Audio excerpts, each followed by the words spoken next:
Disclaimer. This video contains content that is the intellectual property of Blizzard Entertainment and Dark Horse Comics. I do not claim ownership of any visuals or material presented. This content is used for entertainment and informational purposes only, with no intention of infringing upon any copyrights. If there are any concerns regarding the use of this content, please reach out for resolution. The mighty Galakrond. In the ages after the Pantheon left Azeroth, myriad lifeforms flourished across the surface of the world. The most savage and cunning were the proto-dragons, who dwelled in the frozen north of Kalimdor. The various proto-dragon species had a wide array of strengths and abilities. Some were gigantic winged beings of incredible fortitude, their spirits tied to the world itself. Others had unknowingly tapped into the latent, elemental energies that permeated the newly ordered world. But there was one proto-dragon whose brutality and devastating power overshadowed the rest of his kind. His name was Galakrond, and he was the largest proto-dragon who had ever soared across Azeroth's skies. So mighty was the enormous creature that the beating of his wings could flatten entire forests. Strength, however, was not his only weapon. He possessed a preternatural cunning that made him an exceptional hunter. In time, Galakrond came to dominate the most sought-after hunting grounds in northern Kalimdor. Compelled by an insatiable hunger, he devoured everything in sight. His body swelled to an even greater size, yet nothing could ever sate his cravings. So terrible was his hunger that Galakrond began feasting on other proto-dragons, even the corpses of the dead. Devouring fallen proto-dragons eventually warped Galakrond's mind and body with a necrotic affliction. Misshapen limbs and dozens of eyes sprouted across his gargantuan form.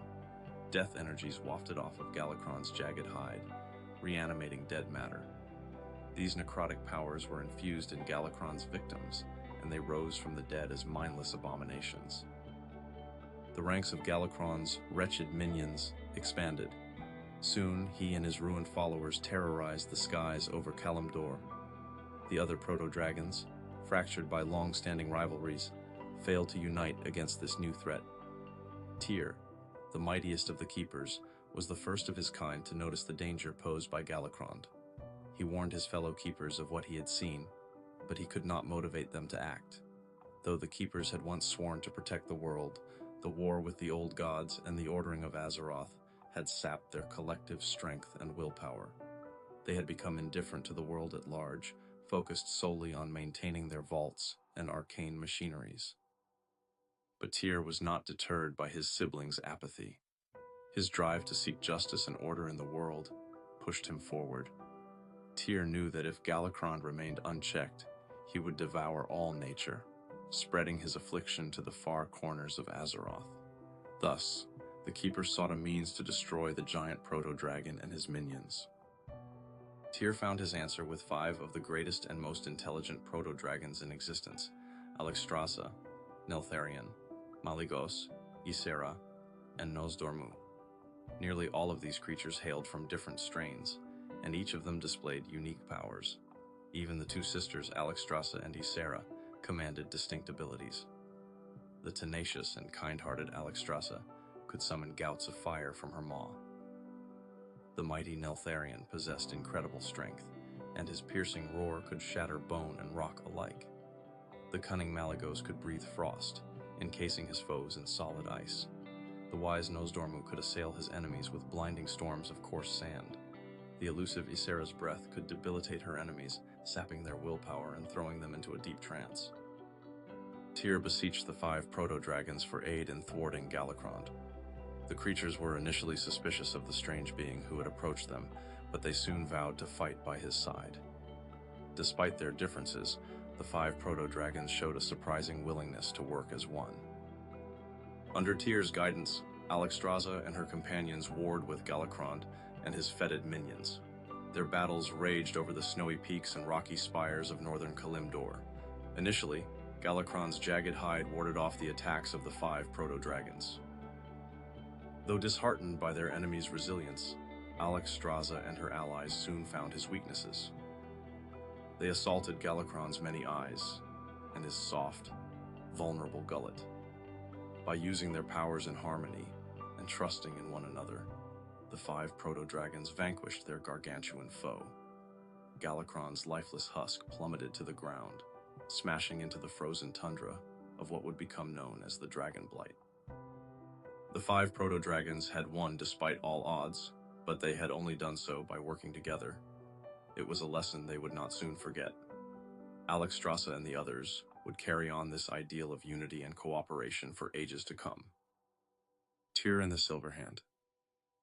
Tyr fought alongside the proto-dragons, but Galakrond proved too powerful even for the Keeper of Justice. In one particular battle, the monstrous creature bit off Tyr's iron hand, suffusing him with necrotic energy. Although Tyr survived, his wound would never truly heal. Many years later, Tyr would replace his lost hand with one forged of pure silver. This silver hand would come to symbolize his belief that only through personal sacrifice could one achieve lasting justice. Charge of the Dragonflights. While Tyr and the proto-dragons were battling Galakrond, the other keepers finally emerged from their stupor. Too late, they realized the threat that the corrupted monstrosity posed. They were heartened by the resolve of Tyr's winged allies and ashamed of their own apathy. Tyr, however, never chastised the other keepers. Instead, he convinced them to imbue the 5 proto-dragons with powers so that they could safeguard the lands of Azeroth. Only Keeper Odyn challenged this idea. Though he acknowledged the proto-dragon's heroism, he did not agree that Azeroth's fate should be placed on their shoulders. Odyn saw Alexstrasza and her ilk as primitive life forms. Only the mighty Titan Forged could be trusted to protect the world. Odyn argued that as Prime Designate, he had the final decision on how to proceed. Yet Tyr and the other keepers disagreed. Through bravery and self-sacrifice, the proto-dragons had earned the right to act as Azeroth's guardians. Despite Odyn's continued protests, the other keepers moved forward with their plans. After the proto-dragons defeated Galakrond, the keepers journeyed to the frozen tundra where the final battle had taken place. Even Ra traveled from the distant south to take part in the great ceremony that was to come. Acting as conduits of their creator's powers, the gathered keepers bestowed the blessings of the Pantheon upon each proto-dragon. High Keeper Ra channeled the powers of his creator, Aman'Thul, into the proto-dragon Nozdormu. Of all of Aman'Thul's myriad powers, Nozdormu was blessed with a mastery of time itself. Henceforth, Nozdormu became known as the Timeless One, and he held dominion over the interweaving pathways of fate and destiny. The nurturing and ever-merciful Freya called upon her creator, Eonar, to empower the proto-dragon Alexstrasza. Known thereafter as the Lifebinder, Alexstrasza would devote everything she was to the stewardship of the living world. Having proved her courage and compassion in the battles against Galakrond, she was crowned the Dragon Queen and given command over her kind. Freya also beseeched Eonar to bless Alexstrasza's younger sister, the proto-dragon Ysera, with nature's influence. Ysera was charged with keeping watch over the flowering wilds of Azeroth from within the Emerald Dream. Bound to this ethereal realm, she descended into an endless trance and became known thereafter as the Dreamer. Keeper Loken called on his creator, Norgannon, to endow the proto-dragon Malygos with incredible arcane powers. Henceforth, Malygos would be known as the Spellweaver. The limitless realms of magic and hidden arcana would be his to share, explore, and protect. Lastly, Keeper Arcadus asked his creator, Khazgoroth, to bestow some of his vast power upon the indomitable proto-dragon Neltharion. Known afterward as the Earth Warder, Neltharion was given charge over the mountains and deep caverns of the earth. He embodied the strength of the world and served for many long ages as Alexstrasza's greatest friend and confidant. Bristling with the Pantheon's energies, the 5 proto-dragons transformed into immense and graceful creatures. Nozdormu's hide took on a bronze hue like a sea of shimmering golden sand. Alexstrasza's scales turned a deep and vivid shade of red. Ysera's lithe form became a vibrant green to reflect her new connection with nature. Malygos turned an icy blue color, and his very scales radiated potent arcane energies. Neltharion's rough hide became an earthy black. From that day forward, these 5 extraordinary beings would become known as the Dragon Aspects. The Keepers also sought to create a new species to help the Dragon Aspects protect the world. These beings would serve the Aspects as consorts and allies. To this end, The keepers magically altered hundreds of proto-dragon eggs. From them would emerge creatures born in the image of the aspects. This new race, known as dragons, would form 5 distinct flights: bronze, red, green, blue, and black. Though each of these flights would serve a different dragon aspect, they would all be bound by their duty to protect Azeroth. To strengthen this bond, the keepers forged a grand tower in northern Kalimdor called Wyrmrest Temple. It would serve as the heart of the dragon's culture, a sanctuary where they could gather and discuss their activities. But above all, Wyrmrest would stand as a symbol of their unity. The keepers, satisfied with their work, disappeared back inside their lairs, leaving the aspects to watch over the living creatures of Azeroth. Odyn and the raising of the Halls of Valor. As the other keepers were conducting their ceremony to empower the dragon aspects, Odyn brooded within the halls of Ulduar. He was furious that his allies had acted against his wishes, the wishes of the Prime Designate. More than that, Odyn believed with all his heart that the dragon aspects would fail in their charge to safeguard the world. For the good of Azeroth, Odyn decided to take matters into his own hands. He would create an elite army of his design, one that he could call on to protect the world should the need ever arise. To fill the ranks of this fighting force, Odyn would look to the mighty Vrykul. He had always admired their innate courage and strength. He saw the Vrykul, above all other Titanforged, as the perfect expression of the warrior spirit. Upon returning to Ulduar, Tyr and the other keepers demanded that Odyn abandon his foolish plans. Yet their words had no effect on the Prime Designate. Odyn was single-minded in his focus and unbending in his ideas of what was right. He invited the other keepers to help him create his army. When none stepped forward to join his cause, Odyn announced he would pursue his quest without them. Odyn secured one of Ulduar's wings to act as the base for his new army, to permanently separate it from the rest of the fortress and from the other keepers. He called on the Titan-forged sorceress Helya. Over the ages, Odyn had come to see her as his adopted daughter. Helya wove a great spell to encase the keeper's stronghold.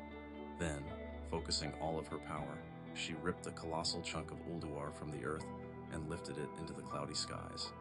In time, this floating citadel would become known as the Halls of Valor.